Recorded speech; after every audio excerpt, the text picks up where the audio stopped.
There's so much that can be said about this man. He's been in everything from Murder, She Wrote all the way up to Stargate, of course. So please welcome the wonderful and talented Browder.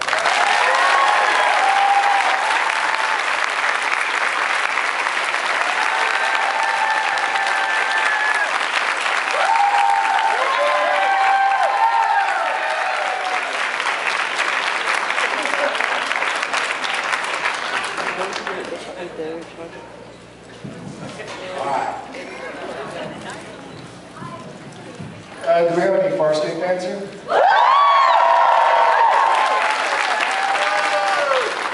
Well, since it is my first time at a convention in Canada, we have to do this. Can I get a hell yeah?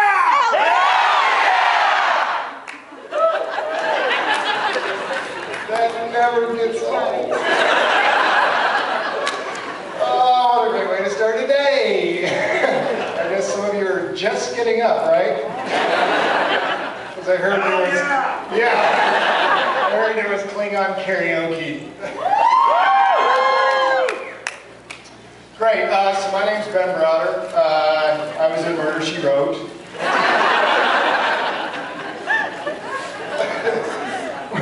Which makes for horrible flashbacks. When I did that, they wanted to do something interesting with the hair, so they kind of wanted to do a flat top. Don't go online and look for that, all right? That's the major issue that I have every time I appear anywhere is what is my hair going to look like? I have no idea what it's doing today. I haven't had a haircut in well, I haven't had someone else cut my hair, I think, since I left Stargate. and I went to shoot a film in Dallas. Just got back the day before I came here. I was like, so you guys want to cut my hair? We get a free haircut. That's the only reason I act, is for the free haircut. No, your hair looks great. No, it doesn't. It works, so I have no idea what it's doing. Looks good. Oh, good. Yeah, thanks. It's a major concern for me. So anyway, this is my first convention in Canada. It's not my first time in Canada, because obviously Stargate is a Canadian product. It's a very brilliant Canadian product. So I'm familiar with a few quirks of your country. Like Tim Hortons. Yeah, like Tim Hortons. Let's go get some really good coffee. Okay, the donuts are good. So, anyway, thank you so much for having me here. I'm really, really happy to be back in Canada. Hopefully the next time I'm back, we'll be shooting more Stargate. But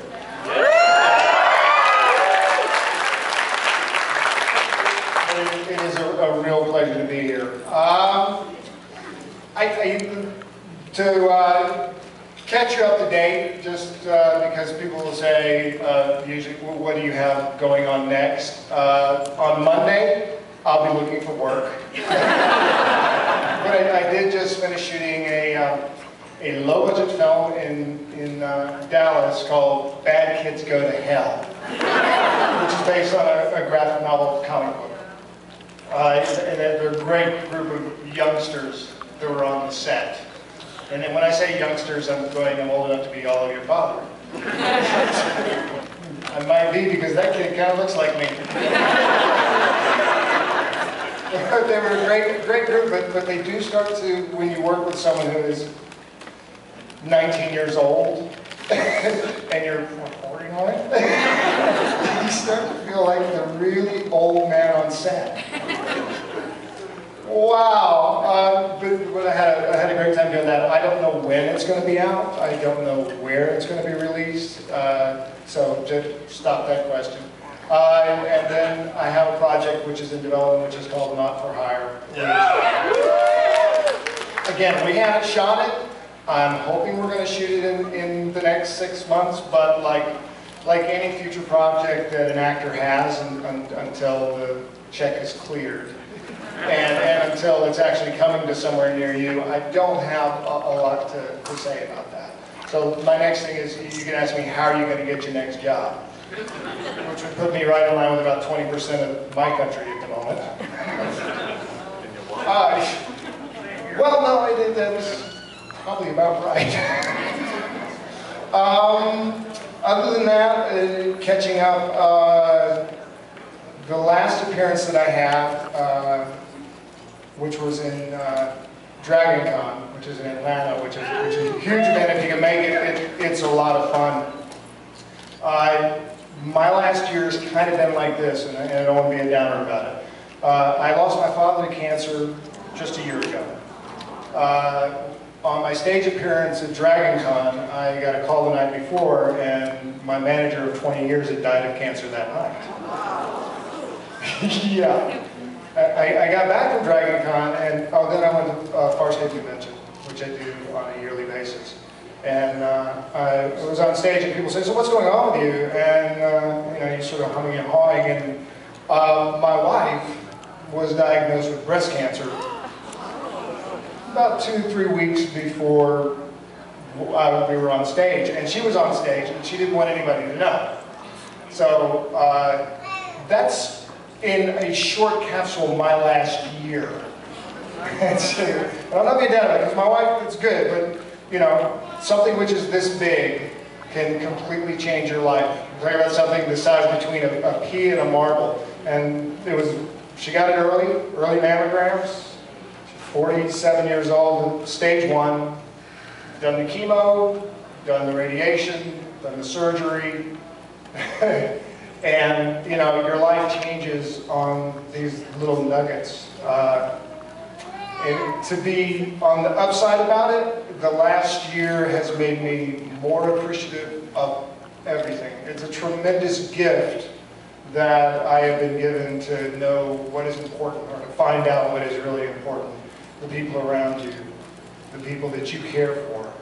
I heard somewhere that you've been talking about what's important, that it's very, very important to many people that there would be someone that would die for them. But even more important is that there is someone you would die for. And the last year has taught me how important that is. And as a clumsy segue, when I come to these things, and it's tremendous fun for me, but the most important thing for me is not to stand here and be seen. The most important thing for me is to see you, and to meet you, and to hear your stories, and to get to see the people that, in a very distant way, Farscape and Stargate and Murder, She Wrote, is then how it has touched their lives. So, you know, what I'd like to say before we go to questions is thank you. Thank you for being a part of my life.